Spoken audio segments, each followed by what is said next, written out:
Bueno, buenas noches, creo que están allá en Lima, ya son las 6:45. Buenas noches a todos. Bueno, gracias primero por la invitación a este curso. Yo cuando estuve pues estudiando medicina también me tocó organizar el curso de diagnóstico por imágenes. Y bueno, no sabía que iba a terminar siendo radióloga, ¿no? Pero aquí estamos. Entonces, les agradezco la invitación. Voy a compartir mi pantalla y espero que cualquier pregunta, estoy abierta durante mi ponencia, pueden escribir en los comentarios si es que tuvieran alguna pregunta o alguna duda para yo poder aclararlo en el momento, ¿no? Y si no, al final de la clase, pues también conversamos. Ya, estoy en mi pantalla, ¿cierto? Listo. Bueno, entonces comenzamos. Los temas que se me han encargado son los temas de apendicitis aguda y diverticulitis, ¿no? Entonces vamos a empezar conversando primero eh, qué es el dolor abdominal agudo, que está enfocado dentro de estas dos grandes patologías. Entonces empezamos definiendo para ustedes lo que es dolor abdominal agudo.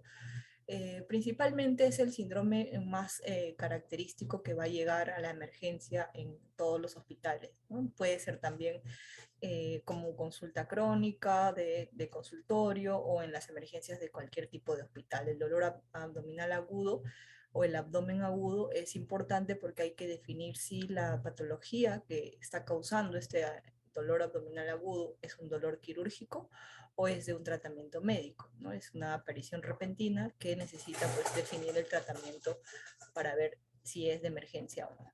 Entonces, una vez que conocemos esto, miren cuáles son todas las causas que pueden condicionar un síndrome doloroso abdominal, sobre todo un abdomen agudo. Van desde las causas más comunes, donde está nuestra patología del día de hoy, que es apendicitis aguda, que es la inflamación de una víscera, pues, ¿no? Que puede ser también una colecistitis, una pancreatitis, dependiendo de la ubicación. Y otra patología que vamos a ver es la enfermedad diverticular y vamos a enfatizar sobre diverticulitis aguda. Pero el dolor abdominal puede ser causado por múltiples patologías, desde causas menos comunes, causas ginecológicas, traumáticas o iatrogénicas. Esto se define principalmente y se enfoca por el examen físico que ustedes van a realizar al momento de ver al paciente, pero desde el punto de vista de diagnóstico vamos a ver que cada uno tiene síntomas o tiene una semiología radiológica muy diferente, ¿no? Entonces, en varias revisiones que se ha hecho a nivel mundial, se hace pues una escala de cuáles son las causas más frecuentes por las que se producen los dolores abdominales y por lo que los pacientes acuden a la emergencia.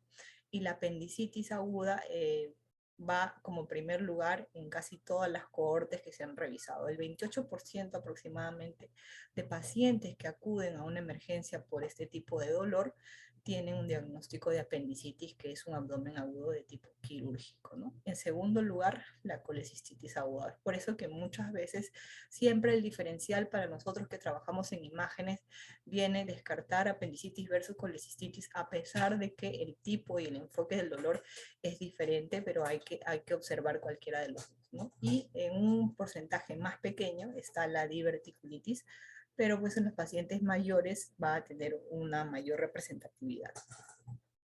Entonces, ahora sí vamos a enfocarnos en apendicitis, ¿no? Entonces, primero, antes de revisar anatómicamente, o sea, desde el punto de vista radiológico, la apendicitis, vamos a conversar sobre la anatomía normal para que se puedan familiarizar.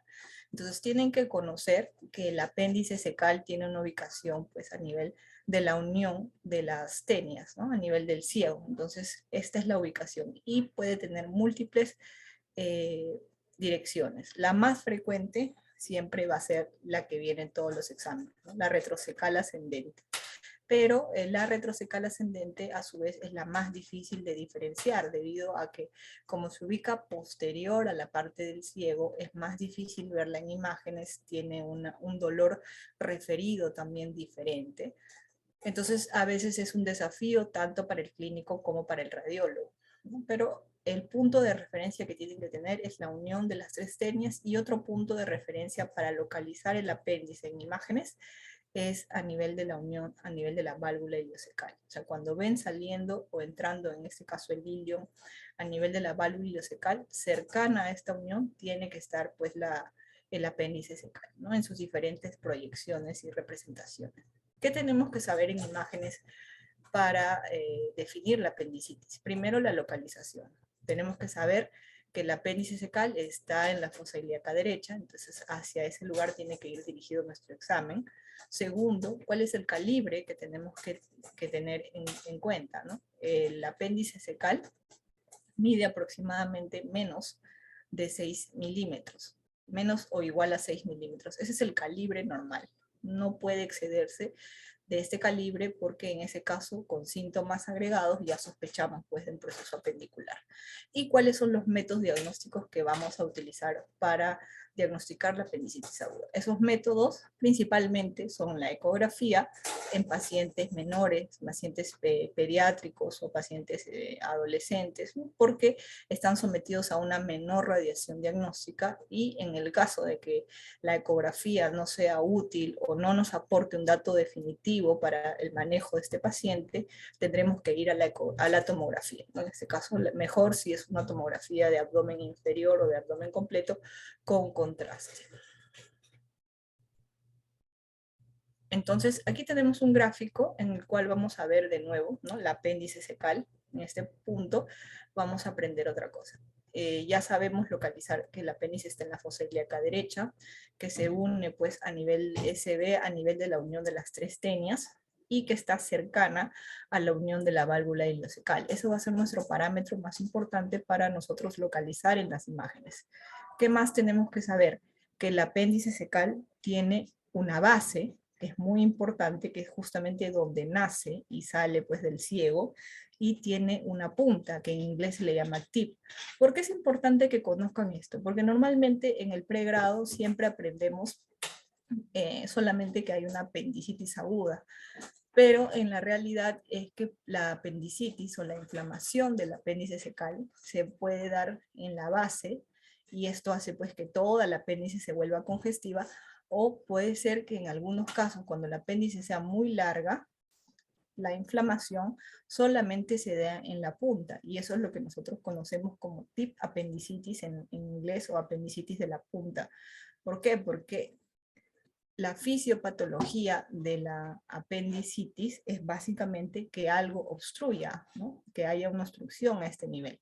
Lo más frecuente es que haya un apendicolito que obstruya a nivel de la base y todo el apéndice se congestione, pero en algunos casos el apendicolito se puede impactar en el tercio medio del apéndice, haciendo que solamente se congestione la punta, y eso es lo que ocasiona pues el tipo apendicitis o la apendicitis de la punta del apéndice cecal.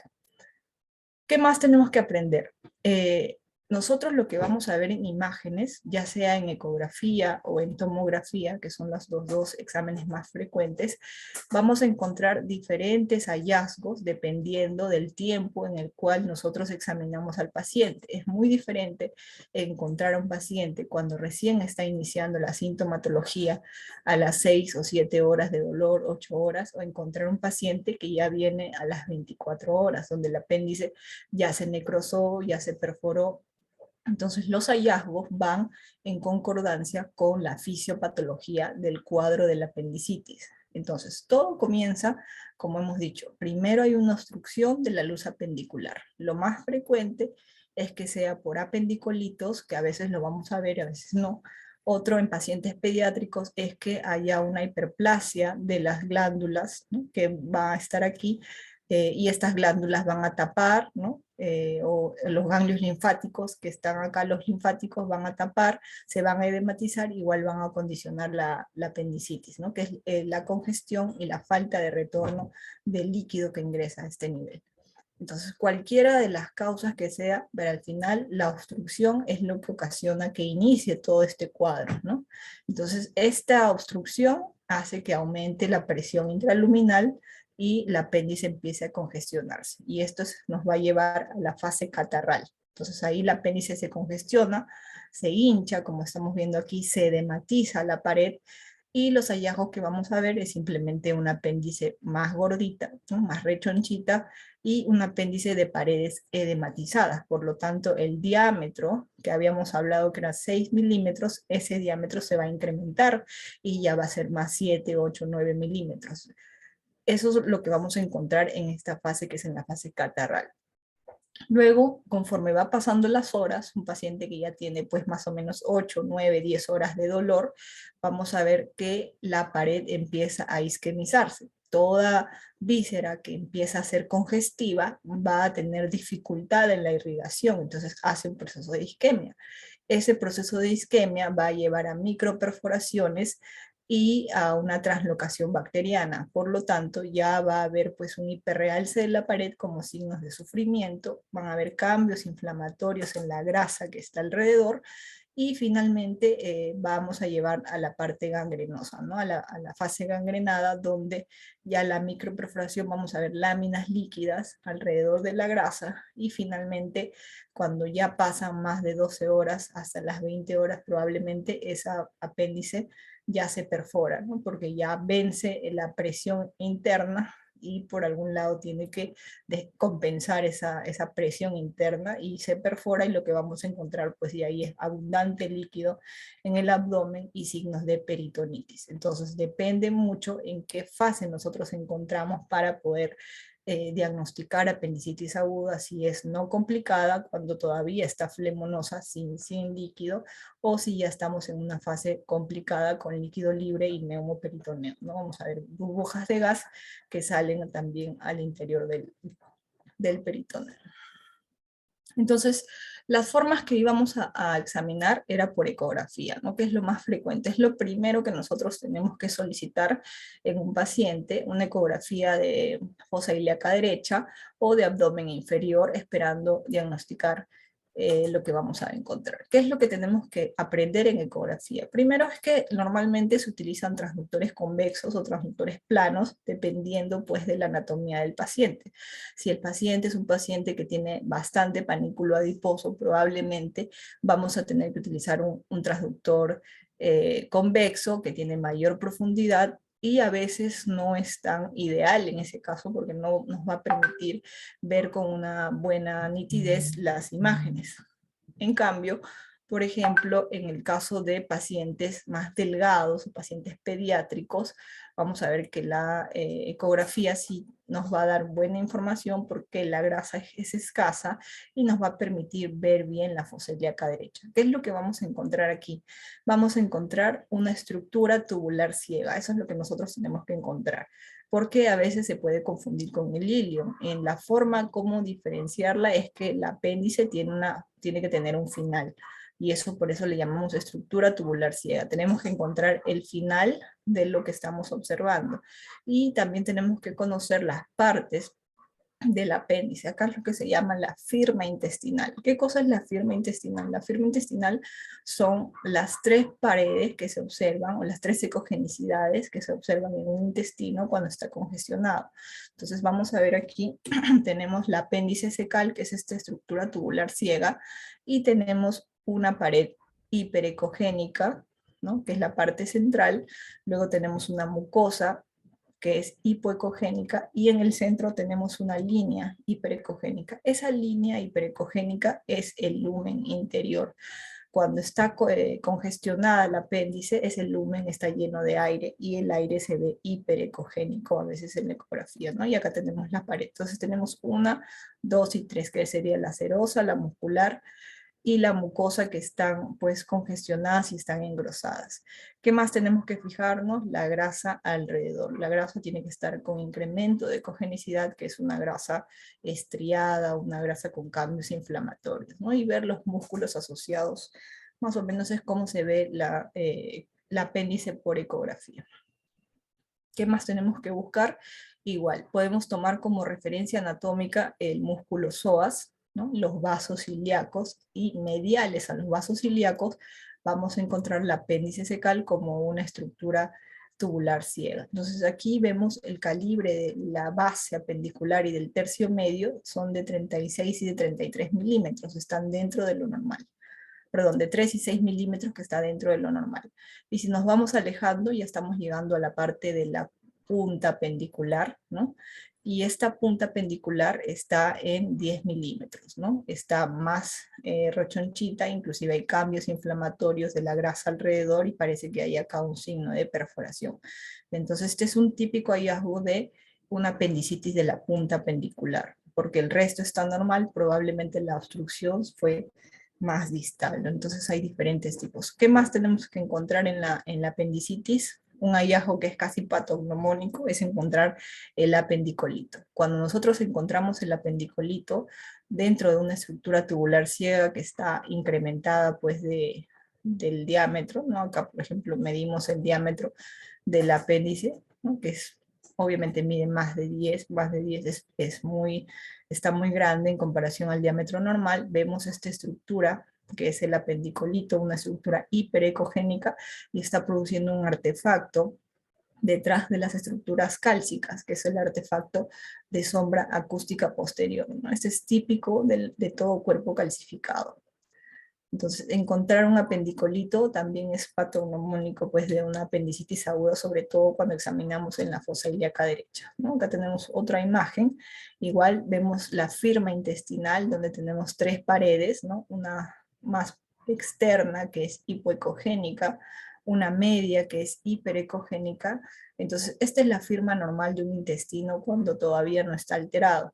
Pero si nos vamos hacia la punta apendicular, se habla que se pierde la firma intestinal. Esta morfología de la pared en la punta se ha perdido completamente, ¿no? Hay como una alteración en su morfología. Esto es una apéndice alterada. Y tenemos pues un tip apendicitis, una apendicitis de la punta, del apéndice secal. ¿Qué más hay que ver? La grasa a nivel mesentérico en la fosa ilíaca derecha tiende a ser más hipoecogénica, ¿no? Entonces, cuando se inflama alrededor, esta grasa la vamos a ver hiperecogénica, como estamos viendo acá alrededor, toda esta grasa está hiperecogénica porque está inflamada, ¿no? Y está medial a los vasos ilíacos, y ese es el músculo psoas, que igual en tomografía vamos a ver los mismos parámetros.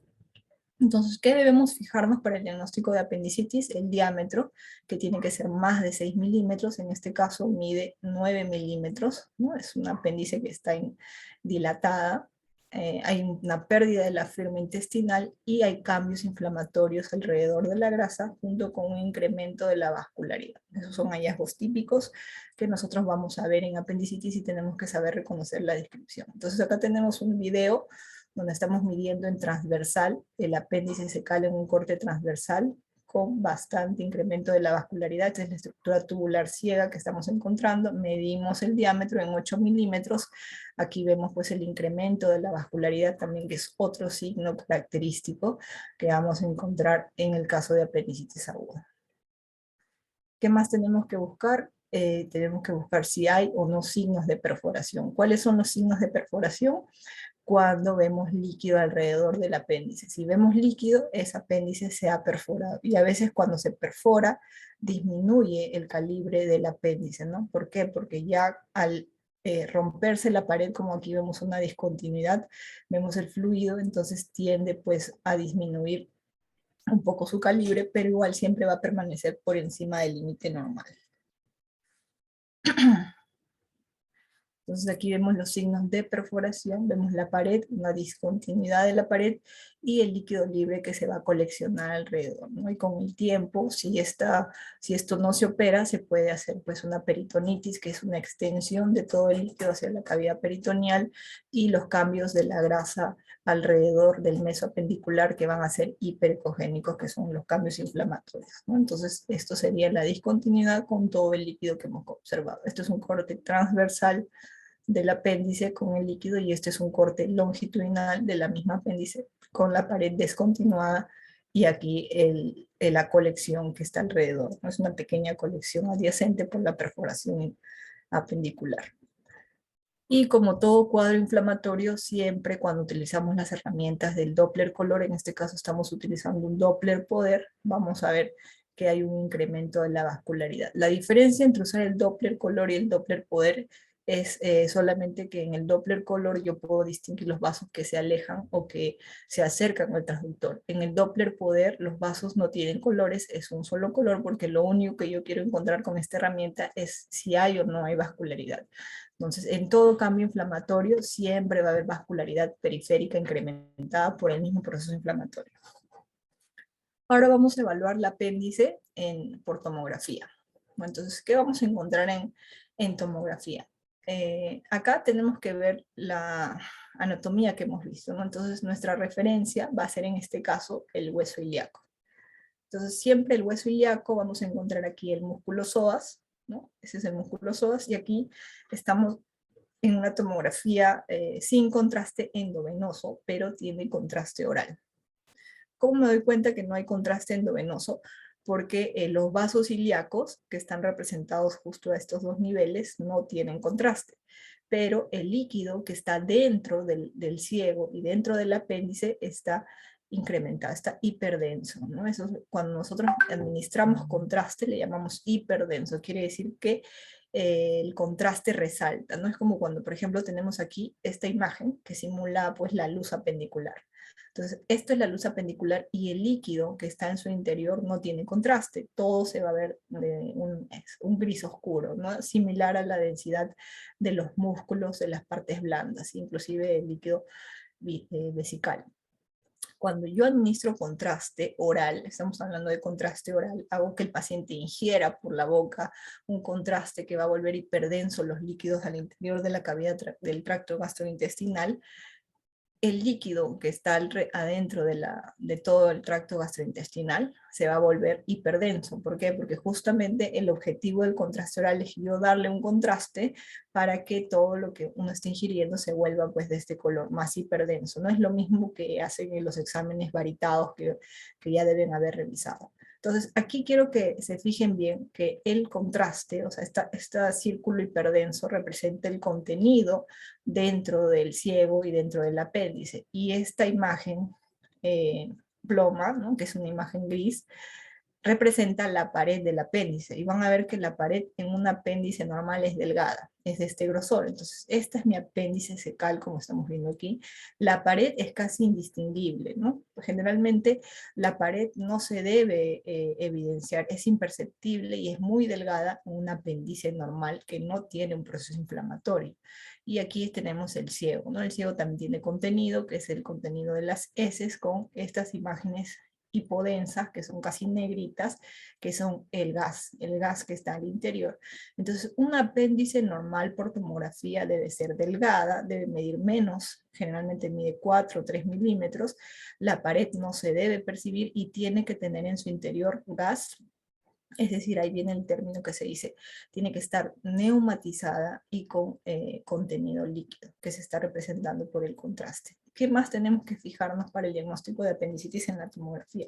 Tenemos que ver, bueno, esas son las estructuras de gas que tienen que estar presentes. Siempre en un intestino normal debe haber gas, sobre todo si estamos pues a nivel del ciego, porque las bacterias producen gas. Tenemos que fijarnos también en la grasa, ¿no? Entonces quiero que vean acá de nuevo, la grasa que está a nivel de mesenterio tiene que ser hipodensa, ¿no? Y una referencia para poder ver la grasa es ver el tejido celular subcutáneo. Cuando yo veo el tejido celular subcutáneo es bien hipodenso, ¿no? Esa es la densidad normal de la grasa, entonces tengo que comparar la grasa mesentérica con esta grasa y tiene que ser oscura.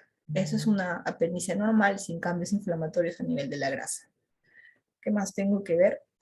Tengo que ver cuál es mi protocolo. Entonces, muchas veces piden para el diagnóstico de apendicitis aguda una tomografía sin contraste. No está mal, pero a veces es un poco más complicado hacer el diagnóstico porque tiene sus limitaciones. La exploración sin contraste es indeterminada porque el apéndice secal no se visualiza con facilidad, ¿no? Y no lo van a ver con confianza, sobre todo si están ustedes iniciando, quieren ayudarse, va a ser un poco más complicado. En cambio, aquí tenemos una imagen con contraste, un contraste endovenoso nada más, ¿no? Vamos a ver porque tiene los vasos pues realzados. Este contraste endovenoso muestra mejor un apéndice dilatada con una pared gruesa, con hiperrealce, ¿no? Ya hay un signo de sufrimiento cuando hay hiperrealce. Y puedo distinguir, son dos imágenes de la misma paciente, es una paciente de 6 años. Generalmente en las pacientes pediátricas es mucho más difícil, puedes diferenciar el apendicitis, y peor cuando es una sin contraste, ¿no? Miren la diferencia. Probablemente aquí va a ser muy complicado si no tienen experiencia en diferenciar el apéndice secal, pero en la imagen con contraste nos define mucho mejor el apéndice y se puede evidenciar inclusive el líquido libre que está alrededor, ¿no? Junto con los cambios inflamatorios. Entonces, eso es el beneficio que nos traen las imágenes con contraste endovenoso. En Perú generalmente se hacen las tomografías sola con contraste endovenoso, no se usa el protocolo de contraste oral, como les he mostrado aquí, ¿no? El contraste oral se puede utilizar en algunos centros, pero no es obligatorio. En algunos lugares se puede usar los dos, endovenoso más contraste oral. Pero cualquiera de los dos, si desean utilizar, está correcto, ¿no? Los dos se recomiendan en realidad para el diagnóstico de apendicitis aguda. La diferencia del contraste oral es que con el endovenoso es que el oral es una sustancia que se ingiere por la boca para pintar el contenido que está dentro de los intestinos. En cambio, el contraste endovenoso se da el contraste por la vena y llega a través de la irrigación, ¿no? Entonces, a través de las venas y de los vasos arteriales que irrigan las paredes del apéndice hacen que se realce pues la pared, ¿no? Entonces, en una apendicitis que vamos a encontrar una pared engrosada, ¿no? Y acá les muestro cómo es la apéndice secal con cambios inflamatorios y un apéndice secal normal. Entonces, si se acuerdan de esta imagen, obviamente es muy fácil ver que esta apéndice pues está incrementada de volumen. Las paredes, que son casi imperceptibles aquí, esta barrita en naranja me muestra que las paredes están pues edematosas y engrosadas. Entonces, ¿cuáles son los hallazgos que nosotros vamos a encontrar para la tomografía? ¿Qué hallazgos claves yo tengo que buscar? Primero, tengo que buscar el engrosamiento apendicular. A ver, una pregunta. Las radiografías no se utilizan para diagnosticar apendicitis aguda. No es lo ideal porque en la radiografía solamente van a ver, en este caso, si hay una obstrucción intestinal, van a ver si hay gas, por ejemplo, si el apéndice ya se perforó, lo que van a encontrar son los hallazgos indirectos, van a ver líquido libre, van a ver neumoperitoneo, pero no van a distinguir el apéndice secal, no se puede ver, salvo, no es un examen indicado para hacer el diagnóstico de apendicitis aguda. Entonces el diagnóstico es ecografía, luego tomografía, y en el caso de que los pacientes no puedan recibir radiaciones, se utiliza la resonancia magnética, pero no se hace diagnóstico por radiografía. Igual, gracias por la pregunta y pueden seguir preguntando para yo poder ir aclarando durante la charla. Entonces, ¿cuáles son los hallazgos claves que hemos visto en tomografía? El engrosamiento del diámetro apendicular, ¿no? que ya hemos conversado. El apéndice tiene que medir como máximo 7 milímetros. Esto lo tomo como referencia de las guías internacionales, que no me estoy basando en lo que dice pues, la Sociedad Norteamericana de Radiología. Normalmente entre 6 milímetros para abajo es lo normal, pero vamos a ver aquí, ¿no? Un apéndice más de 7, cuando es más de 10 ya es patógeno, o sea, ya es prácticamente, solo necesito ver un apéndice más de 10 para estar seguro que ya eso sí está engrosado, es un apéndice. Si tengo un apéndice que está de 7 a 10 milímetros, que todavía está como que borderline, ¿no? 7, 8, necesito otros hallazgos. ¿Cuáles son esos otros hallazgos? Ver líquido libre, tener el cuadro de Murphy, la cronología de Murphy, el dolor, el McBurney positivo, y probablemente ver cambios inflamatorios a nivel de la grasa, ¿no? Necesito un poquito más para yo poder relacionar que este diámetro del apéndice realmente se trata de una inflamación aguda, ¿no? El engrosamiento de la pared, eso siempre lo vamos a encontrar. El engrosamiento de la pared, el hiperrealce, ¿no? Acá como vemos se ha administrado contraste y la pared se ve más hiperdensa. ¿Por qué? Por la mayor vascularidad, por el proceso inflamatorio. Generalmente cuando hay inflamación siempre hay pues mayor vascularización y por eso hace que la pared apendicular capte más contraste cuando se le administra la sustancia de contraste endovenoso. Luego vamos a encontrar la estratificación. ¿Qué significa la estratificación de la pared? Significa ver la pared en 3 láminas. Normalmente Voy a volver a esta imagen para que vean, ¿no? La pared normalmente es una capa monolaminar, ¿no? Prácticamente, como les digo, imperceptible. La estratificación de la pared quiere decir que yo voy a ver tres líneas, ¿no? En este caso ven una acá que es hiperdensa, luego tenemos acá una hipodensa y acá tenemos otra línea que es hiperdensa. Esto significa la estratificación. ¿Por qué? Porque las tres capas, como se están edematizando, se nota un poco mejor la mucosa, la submucosa y la serosa, ¿no? Esa es la estratificación de la pared. Y a veces hay engrosamiento del ciego. ¿Por qué? Como hay un proceso inflamatorio, los órganos que están al costado del apéndice tienden a inflamarse y esto produce un edema reactivo de las paredes. Y el órgano más cercano al apéndice secal es el ciego, pues, ¿no? Y vamos a encontrar gas intramural cuando ya el apéndice está a punto de perforarse, ¿no? Y podemos encontrar, inclusive cuando ya se perforó, podemos encontrar líquido libre y neumoperitoneo, ¿no? Y en algunos casos vamos a encontrar el apendicolito, que es pues ya casi patognomónico, ¿no? Hasta en un tercio de pacientes vamos a encontrar el apendicolito. Entonces aquí vamos a ver algunos casos. Siempre a nivel de la fosa ilíaca derecha vamos a encontrar, pues nuestra referencia siempre va a ser el hueso ilíaco. Vamos a encontrar los músculos. Nuestro principal músculo de referencias es siempre este, es el psoas ilíaco.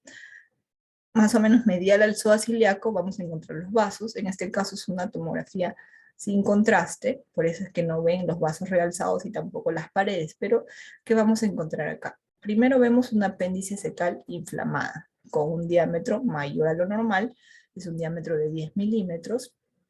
¿Qué más vamos a encontrar? Que las paredes tienen esa forma trilaminar de un proceso inflamatorio, ¿no? Entonces ya tenemos signos que vamos viendo de los signos claves. El diámetro, vamos viendo la estratificación de la pared, vamos viendo que la grasa que está alrededor, esta grasa, está una grasa estriada, por eso que ha aumentado su densidad, un aumento de la atenuación que le llamamos. Vemos un incremento, estiración de la grasa, ¿no? Que son signos característicos de una apendicitis aguda. Acá tenemos otro paciente donde también vamos a ver que el diámetro está incrementado, ¿no? Es el apéndice secal con un diámetro incrementado de tamaño, la pared está engrosada, está edematosa y vamos a ver también cambios inflamatorios aquí a nivel de la grasa. Igual tenemos otra imagen, ¿no? Acá tenemos la vejiga, vamos a ver aquí el apéndice secal de pared hiperrealzada con contenido de líquido, vamos a ver que está la pared incrementada de tamaño, ¿no? Entonces un diámetro de 10 milímetros, pared gruesa y edematosa, y aquí estamos encontrando una estructura de densidad calcio. Comparo el hueso ilíaco con esta densidad, ambos tienen densidad de hueso, ¿no? ¿Y cuál es lo que estamos encontrando aquí? Un apendicolito, ¿no? El apendicolito es casi patognomónico de lo que estamos viendo es una apendicitis aguda y estamos encontrando cambios inflamatorios de la grasa, lo que nosotros también llamamos a veces estriación de la grasa, ¿no? Estriación o cambios inflamatorios de la grasa. Este paciente pues ya está en una fase más de la catarra, probablemente una fase ya que está entrando a la fase necrosa. Entonces el apendicolito que es esa estructura que estamos señalando. Igual aquí tenemos cambios inflamatorios, en este caso hay un proceso reactivo de la pared de la vejiga. Miren la vejiga, aquí no hay contacto con el proceso inflamatorio y la pared está normal. En este caso la pared está edematosa, engrosada y tiene estas hebras de incremento de la estriación de la grasa por el proceso reactivo adyacente a la apendicitis aguda, ¿no? En este caso se puede perforar el apéndice y cuando se perfora vamos a ver a veces el apendicolito suelto en el mesenterio, vamos a ver cambios inflamatorios, engrosamiento de las fascias, esa es la fascia conal lateral que se ha engrosado y un poquito de líquido libre, ¿no? Esto ya está pues una apendicitis que ya se ha perforado. Entonces, ¿qué complicaciones podemos encontrar en la apendicitis? Que se perfore, ¿no? Que es lo más característico, que se haga un absceso apendicular que lleve a una peritonitis, que es ya más severo, más avanzado, es bilateral, que produzca obstrucción intestinal por el hilio paralítico reactivo, que haya siembra séptica a los vasos mesentéricos, que se dé una apendicitis gangrenosa. Entonces aquí tenemos, por ejemplo, una perforación. Cuando ya se perforó, lo que vamos a encontrar es gas. Este es el signo más característico de una apendicitis aguda, que se perfore y el gas que está al interior del tubo gastrointestinal, en este caso del apéndice, sale hacia el mesenterio y vamos a ver estas burbujas de gas con líquido libre y cambios inflamatorios. Vamos a ver que se pueden formar abscesos cuando ya pues se ha hecho un plastrón apendicular, se forma un absceso que tiene unas paredes engrosadas, que es como una colección abscedada a nivel del mesenterio. Entonces ya no vemos el apéndice, porque el apéndice está pues metido de esta gran plastrón, de esta colección apendicular, ¿no? Y es una complicación después de la perforación. Tiene que haberse perforado para que se haga esa complicación. Y cuando ya es más severo y es bilateral y hay bastante líquido, se produce la peritonitis, ¿no? La peritonitis tiene que haber ya bastante líquido bilateral que se extiende en toda la grasa a nivel mesentérica, o sea, el peritoneo está pues con bastantes cambios inflamatorios, por eso que todo está inflamado, se produce aquí un abdomen en tabla y ya esos son signos característicos de la peritonitis. Y otra complicación, y la más temida, es la pieliflebitis para cuando hay un trombo séptico, ¿no? Una pieliflebitis portal, quiere decir que hay un trombo que viaja, ¿no?, por el sistema venoso portal y va a producir una trombosis de la vena portal. ¿Cómo reconozco las trombosis? Con las tomografías contrastadas. Entonces yo pido una tomografía con contraste y a nivel de la vena porta, donde se tiene que pintar en la fase venosa, tiene que haber un realce, veo que no realza, ¿no? Toda la estructura es una estructura tubular que no realza con el contraste, entonces por lo tanto esto es una vena que se ha trombosado, ¿no? ¿Cómo lo compruebo? Con una ecografía Doppler portal, para ver pues el flujo portal, pero desde la tomografía yo ya puedo evidenciar esta complicación.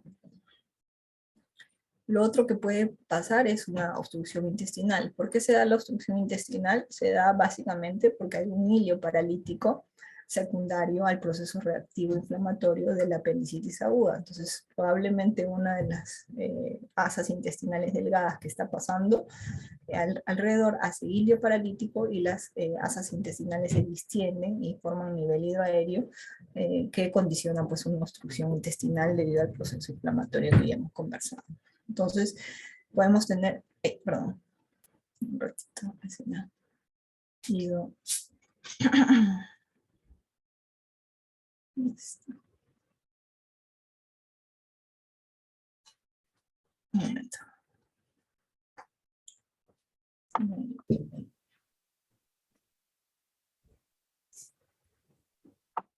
Doctora, ¿Sí? disculpe, le dejaron una pregunta en el chat. ¿Sí?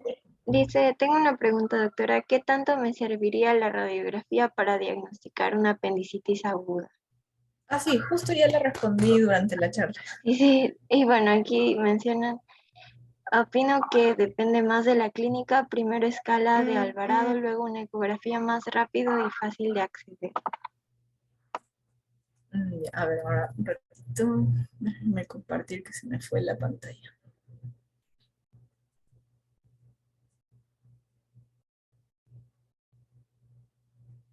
Ya está. Ya, entonces, a ver, ¿qué más?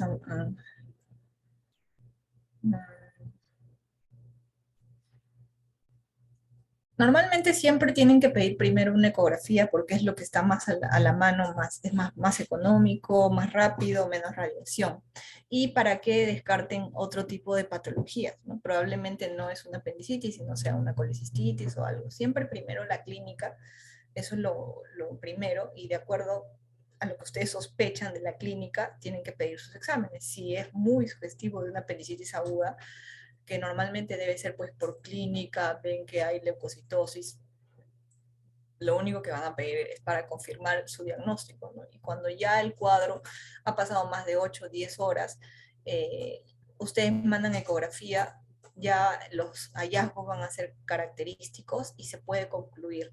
El problema es cuando tienen un paciente que tiene 2, 3 horas de dolor, no hay reactantes de fase aguda, entonces ahí probablemente ni siquiera tiene McBurney y de frente manden a diagnosticar una apendicitis. No van a haber tampoco cambios inflamatorios muy sugestivos por la ecografía, y si ella es muy sospechosa van a tener que ir pues a la tomografía. Yo recomiendo que normalmente evalúen pues las horas de dolor, que es importante, ¿no? Y ahí el primer examen siempre va a ser la ecografía. y en caso de dudas y que la ecografía no pueda demostrar que hay un cuadro apendicular o descartarlo con dudas, van a recomendar ir hacia una tomografía, pero no es lo primero. Les estoy enseñando básicamente yo las características por ambos métodos diagnósticos. Entonces habíamos hablado, entonces aquí tenemos algunos simuladores que vamos a conversar.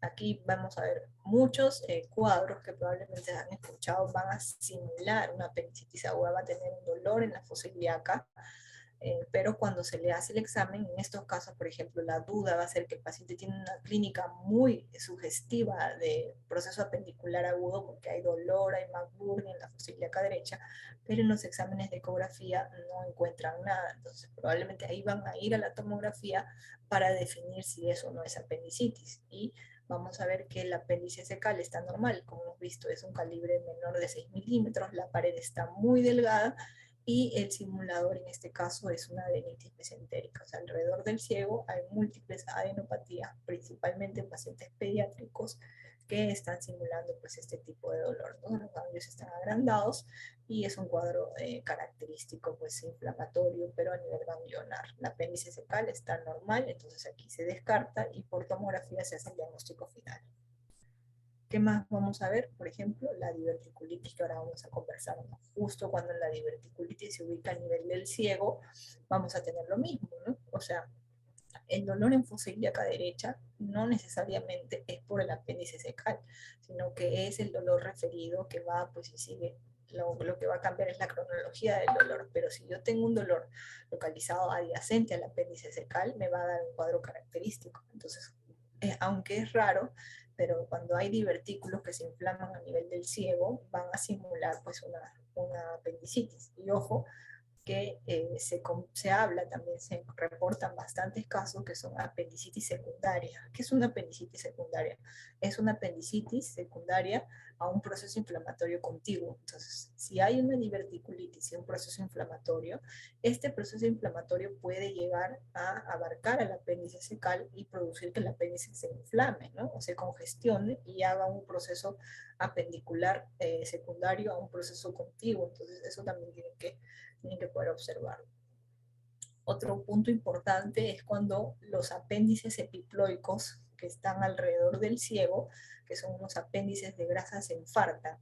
Cuando este apéndice se infarta, va a simular un dolor muy característico. Entonces, igual este paciente, por la duda y por el dolor, porque duele igual que un apéndice, va a tener que ir a tomografía. Probablemente que no se va a observar esto por ecografía, a pesar que la ecografía va a decir que no hay apendicitis, realmente no hay apendicitis, pero lo que hay es una apendagitis epiploica. La apendagitis epiploica es justamente cuando se infarta una de estas apéndices secales, estos apéndices, ¿no? Que están alrededor, ¿no? Esos apéndices epiploicos, que no es pues el apéndice secal.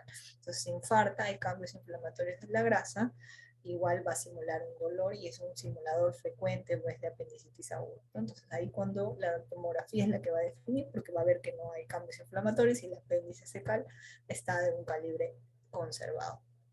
Y lo otro es cuando se infarta el aumento, ¿no? El infarto omental, que es la grasa, ¿no? La grasa que está alrededor del ciego, ¿no? El mesoapendicular se infarta, entonces ese infarto mental igual produce un dolor, produce reacción inflamatoria, produce McBurney porque la localización es adyacente. Entonces hay que ver que no sean simuladores. No todo dolor en la fosa ilíaca es apendicitis. Mucho depende pues, de las causas, ¿no? De infinidad de causas y simuladores. Entonces los exámenes de imágenes, principalmente la ecografía y la tomografía, están orientados pues, a ayudarlos a ustedes a saber definir realmente cuál es la causa del dolor, ¿no? A pesar que a veces la clínica es la primera, ustedes tienen que decidir qué exámenes tienen que solicitar para poder confirmar o descartar su sospecha diagnóstica de inicio, ¿no?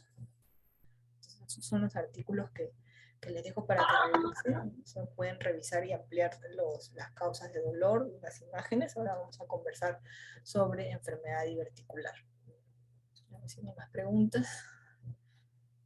Vamos a hablar ahora sobre enfermedad diverticular, que Doctora, es... disculpe que le interrumpa. No sé si se percató, pero está compartiendo en modo moderador y se observan las notas de presentación.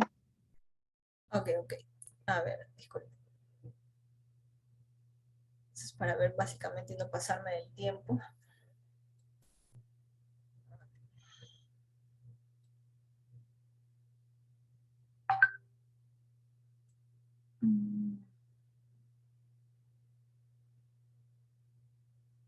Listo, gracias por avisarme. Ya estamos dentro del tiempo, 7:36. A ver. Entonces, vamos a hablar ahora sobre diverticulitis, divertículos. Vamos a ver, ¿no? Entonces, los divertículos principalmente están relacionados a los factores dietéticos. Uno de los más importantes es la falta de fibra en la dieta, ¿no? La falta de fibra en la dieta es la causa más importante de la enfermedad diverticular en los pacientes en general, sobre todo adultos. En el Perú, lo más frecuente es que hayan divertículos a nivel del colon sigmoides y del ciego, que esos son la ubicación más frecuente. En otros países, ¿no? Como países occidentales principalmente, a veces, no sé, en Norteamérica, lo más frecuente es que sea pues a nivel del colon transverso, pero en Perú lo más frecuente es a nivel del ciego. Pueden haber también pancolónicos, y ahorita lo vamos a ver. Entonces, aquí lo más frecuente es que sea el colon descendente y del sigmoide, eso es lo más frecuente.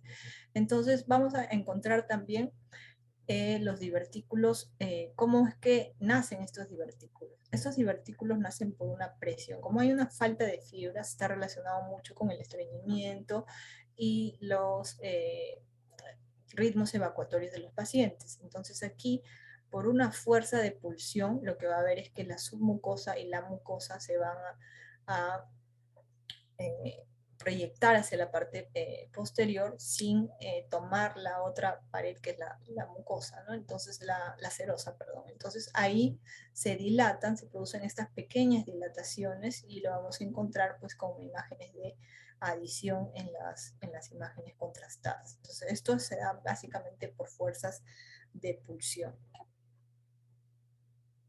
Entonces vamos a ver que la enfermedad diverticular principalmente va a ser asintomática. ¿Cuándo es que nosotros nos damos cuenta que hay enfermedad diverticular?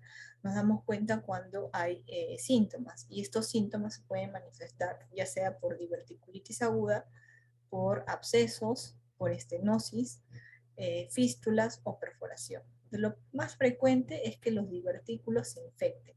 Cuando los divertículos se infectan, se va a producir una diverticulitis aguda.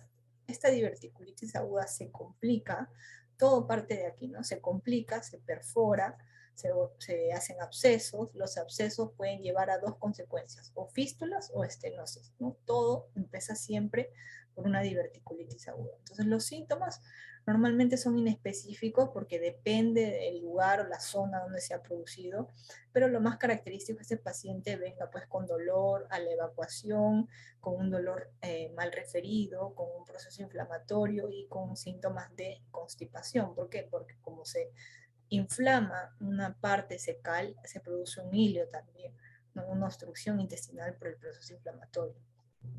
Entonces, acá tenemos varias formas de diagnosticar la divertículos o la diverticulitis en general o la enfermedad diverticular, ¿no? ¿A qué llamamos enfermedad diverticular? Llamamos enfermedad diverticular básicamente cuando nosotros encontramos la presencia de divertículos. Esa es la enfermedad diverticular. Cuando ya encontramos cambios inflamatorios, nosotros cambiamos el nombre a diverticulitis aguda. Entonces, uno de los exámenes más antiguos que se realizaba antes, y también se sigue haciendo ahora, pero no es el examen de primera elección, es el colon a doble contraste. Este examen de colon a doble contraste es básicamente inyectar contraste por la vía, pues por el colon, ¿no? A nivel del recto, se ingresa contraste, se insufla aire y se distiende todo el colon. El objetivo de la distensión de todo el colon es básicamente ver unas imágenes de adición. Imágenes de adición quiere decir que nosotros vamos a tener alrededor de la pared proyecciones. Cuando se proyectan, ¿no?, imágenes que no deberían estar ahí, esas son imágenes de adición, como unos pequeños pólipos, ¿no? Esos son los divertículos. Entonces, cuando ustedes han oído hablar de la mordida de manzana, ¿no? Cuando vemos el colon, por ejemplo, en esta forma de mordida de manzana, quiere decir que aquí hay algo que le falta. Esos son imágenes de sustracción y en este caso las estenosis o los tipos de patologías neoformativas. Entonces, aquí el diagnóstico en los exámenes varitados a doble contraste porque tiene contraste de aire y contraste de sustancia varitada, eso, el diagnóstico es como imágenes de adición. En ecografía es muy complicado hacer el diagnóstico de diverticulitis y de enfermedad diverticular porque la mayoría pues, de pacientes a veces no están bien preparados o si es que tienen bastante panículo adiposo es casi imperceptible, ¿no? Porque hay que ir a buscar toda la parte del colon y eso es un poco difícil. Obviamente se puede ver cuando hay un proceso inflamatorio, en el caso de diverticulitis, que se va a encontrar pues el divertículo, pero es un poco complicado, ¿no? Y ver cambios inflamatorios alrededor. Igual se va a ver con una imagen de adición. Aquí tenemos la parte del colon, vamos a ver la pared que se ve hipoecogénica, ¿no? Que tenemos la pared hipoecogénica, el centro es la mucosa, que se va a ver más hiperecogénica, y aquí vamos a ver esta imagen, que es una imagen de adición, que es el divertículo. Y lo reconocemos también porque los divertículos que estamos viendo aquí tienden a tener aire y algunas estructuras calcificadas que van a emitir este artefacto de sombra acústica posterior o a veces pues una sombra sucia por el gas. Entonces, estas son imágenes que podemos encontrar por ecografía, pero que no es lo más frecuente, ¿no? El mejor estudio para nosotros ver enfermedad diverticular de lejos es la tomografía, ¿no? La tomografía con contraste y sin contraste nos permite evidenciar mucho mejor los divertículos. Vamos a ver, aquí estamos en un corte bien bajo, ya estamos a nivel pues casi de la articulación sacroiliaca.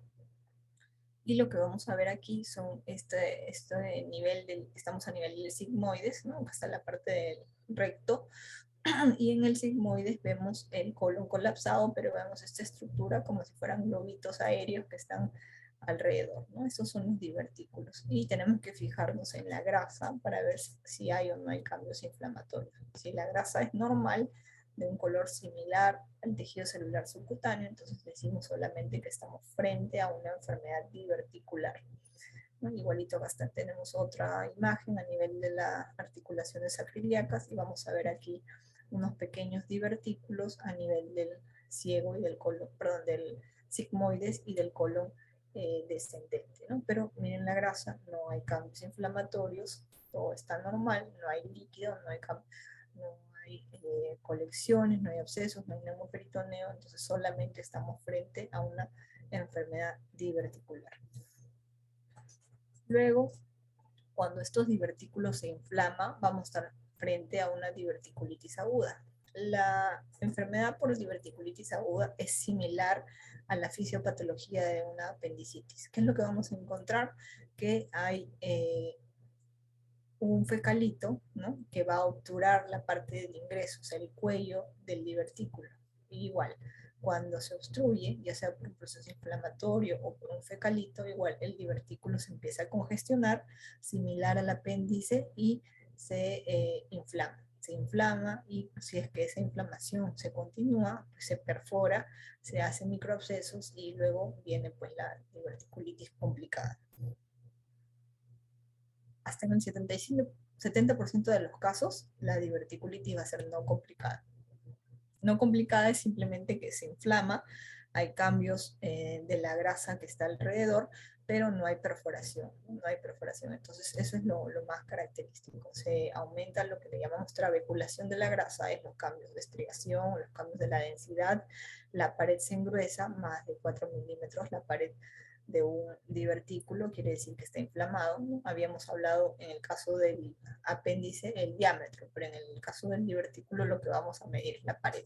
Igual, cuando hay presencia de divertículo, la pared es imperceptible, es una pared muy fina, pero cuando este se edematiza o se inflama, la pared es la que va a demostrar esa inflamación y generalmente va a medir pues, más de 4 milímetros. Pero para que sea no complicado, no tienen que haber ni abscesos, ni fístulas, ni perforaciones, sino solamente vamos a ver un proceso inflamatorio. Entonces, podemos ver por ecografía, podemos ver, aunque es más complicado, pero vamos a ver que hay una proyección que está a nivel del colon, ¿no? Cualquier del colon con una pared engrosada y cambios inflamatorios de la grasa. Eso es lo que nosotros vamos a encontrar. Y como todo proceso inflamatorio, igual va a haber pues incremento de la vascularidad Doppler y la grasa va a estar alterada. Eso se pase, esos en ecografía son los mismos que se van a encontrar en todo proceso inflamatorio. Igual acá tenemos dos imágenes, ¿no? Estas son imágenes en escala de grises, se ha utilizado un transductor convexo para un paciente adulto y encontramos aquí el colon, ¿no? El colon a nivel, vamos, la pared, ¿no? El gas en el interior y acá un divertículo que está engrosado, la pared está engrosada y acá los asteriscos están señalando pues los cambios inflamatorios de la grasa, ¿no? Este es un proceso diverticular agudo, una diverticulitis agudo. Utilizamos la herramienta otra vez del Doppler poder y vemos que en el Doppler poder también hay en la vascularidad periférica. Entonces, en todo proceso inflamatorio va a ser lo mismo, ¿no? Incremento de la vascularidad, engrosamiento de la pared y alteración de la grasa adyacente. Son hallazgos que son muy similares pues, en todo proceso inflamatorio. Entonces, aquí tenemos una diverticulitis aguda y vemos la diferencia, ¿no? ¿Cuál es la diferencia acá? Los divertículos tienen unas paredes un poco más gruesas y miren la grasa. En la tomografía, lo que más les va a llamar la atención para ver procesos inflamatorios es la grasa. La grasa es lo más importante. Van a ver que la grasa de este nivel más anterior es más similar en la densidad al tejido celular subcutáneo. Pero esta grasa que está alrededor del sigmoides, vamos a ver que está estriada con cambios inflamatorios, se ha incrementado de la densidad y hay algunas láminas de líquido, ¿no? Láminas líquidas. ¿Por qué? Porque ya estás inflamado, son divertículos inflamados, entonces ya estamos frente a una diverticulitis aguda. Igual acá, ¿no? Tenemos una diverticulitis aguda, múltiples divertículos, pero probablemente los que se han inflamado están a este nivel porque estos todavía conservan el grosor normal de la pared. Los del centro, ya la pared se muestra un poquito más engrosado y nos demuestra los cambios inflamatorios porque vemos los cambios en la secreción de la grasa. Y eso también es importante, ¿ya? Porque vamos a ver que a veces nosotros tenemos todo el marco colónico, pues, ¿no? El marco colónico, y vamos a ver que hay divertículos en todo el colon. Son divertículos pancolónicos, pero no quiere decir de que porque haya diverticulitis aguda todo el colon se ha inflamado. Generalmente se inflama una zona focal del colon. Entonces probablemente solamente se inflamen los divertículos del sigmoide, que son los más frecuentes. Entonces está enfocada esta zona y tenemos que decir a qué nivel se han inflamado los divertículos. El resto del colon puede seguir teniendo los divertículos, pero no hay cambios inflamatorios. Entonces, eso es muy importante porque cuando entren a diverticulitis complicada a lavar o probablemente a drenar los abscesos, tienen que saber en qué zona, dónde está el absceso. Las diverticulitis y son dependiendo de la zona donde se están. Entonces, miren, aquí tenemos, esto ya estamos a nivel del derecho, ¿no? A nivel del ciego, también otro divertículo inflamado.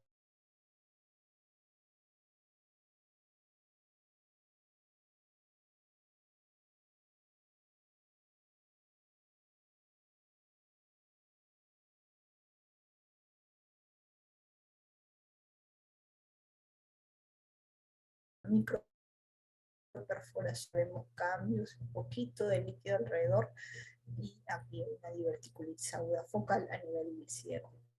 Este es el lado derecho y acá estamos el lado izquierdo y tenemos aquí el descendente. Acá tenemos otra diverticulitis focal, que es lo que vamos a encontrar contraste oral.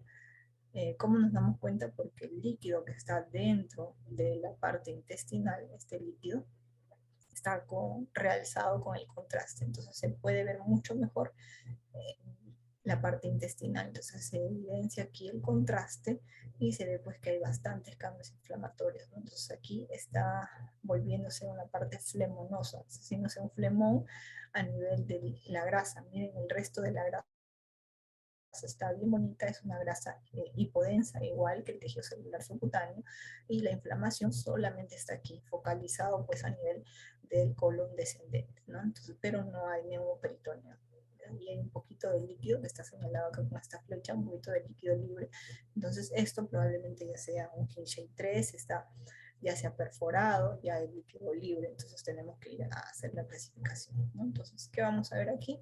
Igual, por ecografía, la pared, tenemos que ir a buscar cuál es la pared que tenemos que ver que se ha engrosado esta, ¿no? Miren, el grosor de la pared de este lado comparado con el grosor de este lado, ¿no? Entonces aquí hay un engrosamiento de más de 4 milímetros, que es el diámetro que uno tiene que tener en cuenta, ¿no? Y aquí vemos el divertículo, ¿no? Entonces el divertículo es todo, este es el proceso inflamatorio, miren cómo se ve la grasa a este nivel y está esto haciendo pues un edema reactivo de la zona adyacente. Por acá no hay cambios inflamatorios, eso está normal, porque la inflamación está localizada más o menos a este nivel.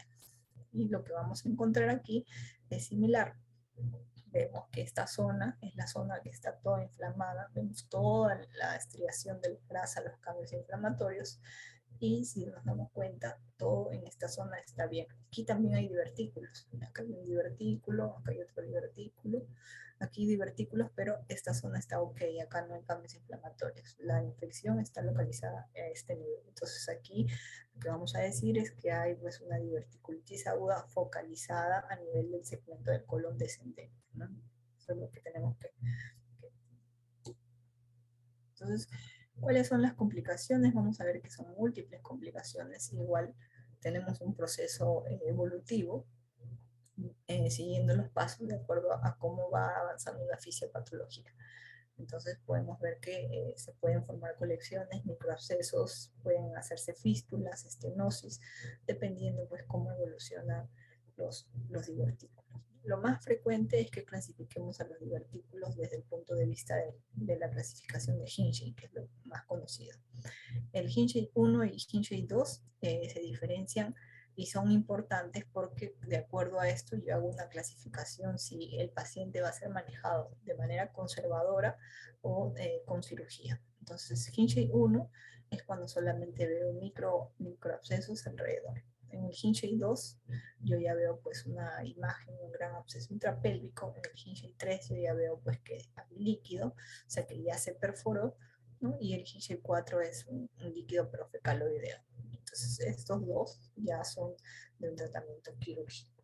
Los primeros dos pueden ser tratados con antibiótico terapia. Entonces, la clasificación de Hinchey modificada justamente se hizo para poder hacerlo con tomografía, ¿no? Entonces, con tomografía en el Hinchey 1A, en el estadio 1A, vamos a ver inflamación, cambios inflamatorios de la grasa, podemos ver un flemón, o sea, como habíamos visto, ¿no? Que la grasa está un poquito más organizada, pero a nivel pericolónico.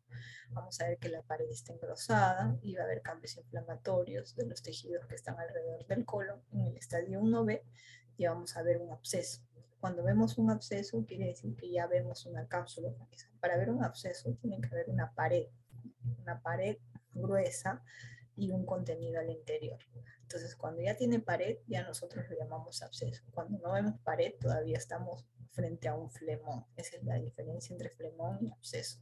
Y eso me diferencia básicamente mi Hinchey 1A del Hinchey 1B. En el 1B yo ya veo un absceso organizado con una pared a nivel mesocólico, ¿no? Y en el estadio 2 ya veo abscesos, pero a nivel pélvico, o sea, ya no están, es otro punto importante, ¿no? O sea, una cosa es tener un absceso adyacente a la pared, pegado a la pared donde está el divertículo, y lo otro es ya ir a un absceso que está a nivel de la cavidad pélvica, o sea, ya no está pegado, sino ya está separado en la cavidad y ver otros abscesos a nivel intraperitoneal. Entonces, cuando yo ya veo abscesos a nivel intraperitoneales, ya lejos de la pared, esos ya son abscesos que pueden ser pélvicos, intraabdominales o a distancia, ya no son adyacentes.